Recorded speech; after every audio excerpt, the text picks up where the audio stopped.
మనము జీవమై ఉన్న క్రీస్తు ప్రత్యక్షమై మీరును ఆయనతో కూడా మహిమయందు ప్రత్యక్షపరచబడదు. ప్రియమైన దేవుని బిడ్డలారా, ఈ నెల మనము ప్రభు యొక్క పునరుద్ధానము జ్ఞాపకం చేసుకునే నెల. ప్రభువు శిలువ మరణానికి ముందు కట్టబడిన గాడిదను విప్పి దానిపై కూర్చొని యెరూషలేమునకు వచ్చారు. గాడిద చాలా హీనమైన స్థితికి చెందిన జంతువుని మన సమాజం గుర్తిస్తుంది. ఎందుకంటే అది మురికి గడ్డలను మోస్తూ ఉంటుంది, గుడ్డితనముగా ముందుకు సాగిపోతూ ఉంటుంది. మనము కూడా ఇహలోక ఆశల చేత, కోరికల చేత కట్టబడిన పాపపు బరువులు మోస్తున్న గాడిదలమే, మురికి బ్రతుకులను మోస్తున్న గాడిదలమే. మన యొక్క నీతి మురికి గుడ్డవలే ఉన్నదని యేషయ్య భక్తుడు చెప్పుచున్నాడు.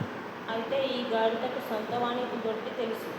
అది ఎక్కడ పుట్టిందో, ఎక్కడ పెరిగిందో, తన యజమాని ఎవరో అది తెలుసుకొనది. కానీ మనము మనలను సృష్టించిన దేవుని తెలుసుకోలేకపోతున్నాం. మనం ప్రభువుని బిడ్డలము, ప్రభువు దగ్గర నుండి వచ్చాము, మరలా ప్రభువు దగ్గరికే వెళ్ళాలి. మన తల్లి గర్భం ద్వారా ఈ లోకంలోనికి పాపులమే వచ్చామని దావీదు భక్తుడు చెప్పుచున్నాడు.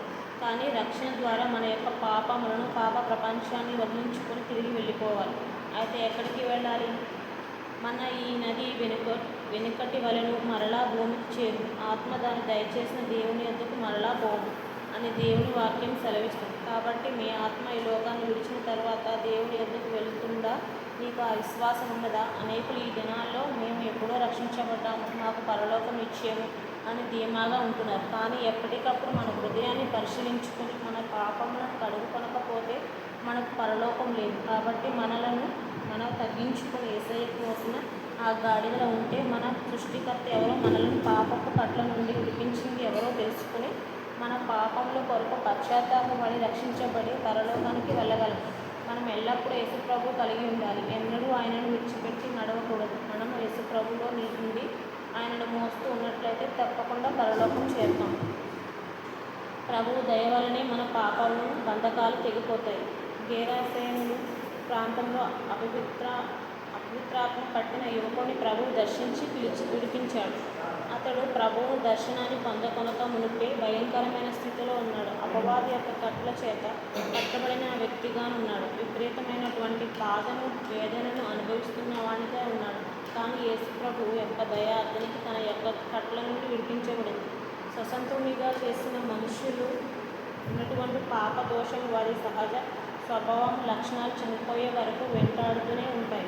కేవలము ప్రభువు దయ వల్లనే అవి పోతాయి. ఎవరైనా ప్రభు దయను పొందకుండా నా దోషం పోయిందని అంటే అది అబద్ధమే. కాబట్టి నేటి దినమున నీవు ఏ విధమైనటువంటి పాపపు కట్ల చేత బంధింపబడి ఉన్నప్పటికీ, శాపపు బానిసత్వంలో మ్రగ్గుచున్నప్పటికీ, ప్రభువు యొక్క ఆత్మకు చోటిచ్చినట్లయితే ఆయన నిన్ను నీ యొక్క పాపములను, బంధకములన్నిటిలో నుండి విడిపించి నిన్ను స్వతంత్రునిగా చేసి నీకు పరలోకపు వారసత్వం అనుగ్రహిస్తాడు. అయితే నీవు నీ దోషములను ఒప్పుకొనక, నీ పాపపు ఆశలను, కోరికలను చంపుకొనక వాటిలోనే ఆనందిస్తూ ఉండినట్లయితే చివరికి నీ గతి నరక శిక్షణకు సిద్ధమవుతుంది. మన హృదయంలోనూ లోతుగా పరిశీలించుకున్నాం. పేతురు లోతుకు వెళ్ళి వల వేసినప్పుడు విస్తారమైన చేపలు దొరికినట్టు మనము కూడా మన హృదయంలో లోతులోకి వెళ్ళినప్పుడే మన యొక్క విస్తారమైన తప్పులు మనకు కనబడతాయి. మన దోషములు, మన పాపములు మనకు అర్థమైనప్పుడు వాటి విషయమై దేవుని సన్నిధిలో పశ్చాత్తాపడినట్లయితే మనము ప్రభువు యొక్క దయను పొందుకొని మన యొక్క పాప శాపం నుండి విడుదల పొందగలము. ప్రభువు మన పాపం నిమిత్తమే ప్రాయశ్చిత్తమయ్యారు కనుక మనము మన యొక్క పాపమును దార్శక పశ్చాత్తాపంతో ఒప్పుకున్నట్లయితే ఆయన మన యందు కనికరపడి సమస్త దుర్నీతి నుండి మనల్ని విడిపించి అపవిత్రులుగా చేస్తాడు. మీ అపరాధముల చేత, పాపముల చేత మీరు చచ్చిన వారే ఉండగా ఆయన మిమ్మల్ని క్రీస్తుతో కూడా బ్రతికించింది. ప్రభువు మన కొరకు చనిపోయారు, కానీ మనం చనిపోవడం లేదు. అంటే మనలో ఉన్న పాప నైజం చనిపోవడం లేదు. నేను ఇంకా చేయవలసింది ఎంతో ఉన్నదని నా హృదయంలో చాలా కన్నీటితో నిండి ఉన్నది. ప్రభువు నా నిమిత్తం ఏడుకుడు, మీ నిమిత్తం, మీ పిల్లల నిమిత్తం ఏడుడు అని అన్నారు. కాబట్టి మనము బాగుపడనిది ఎంతో ఉంది, మన పిల్లల్ని బాగుపడనిది ఎంతో ఉంది చూచుకొని మన హృదయమును లోతుగా పరిశీలన చేసుకొని మన నిమిత్తము, మన పిల్లల నిమిత్తం ప్రభు పాదాలను పట్టుకొని విడుదలను, జయము పొందుదాము. సిలువ వేయబడడం అంటే మన పాపం చావాలి. క్రీస్తు యేసు సంబంధిత శరీరము దాని ఇచ్ఛతోను దురాశతోను సిలువను వేసి ఉన్నారు అని దేవుని వాక్యం సెలవిస్తుంది. కాబట్టి మన శరీరముతో ఉన్నటువంటి శరీర నేత్రాస జయకు డంబం అనేక స్వభావం పూర్తిగా చావాలి. మనలో ఉన్నటువంటి లోకపు పాపము శాపము సిలువ వేయి బయడాలి.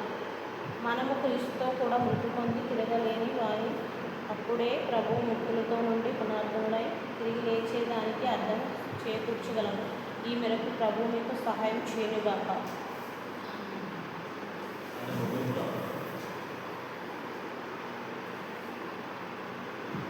అవును.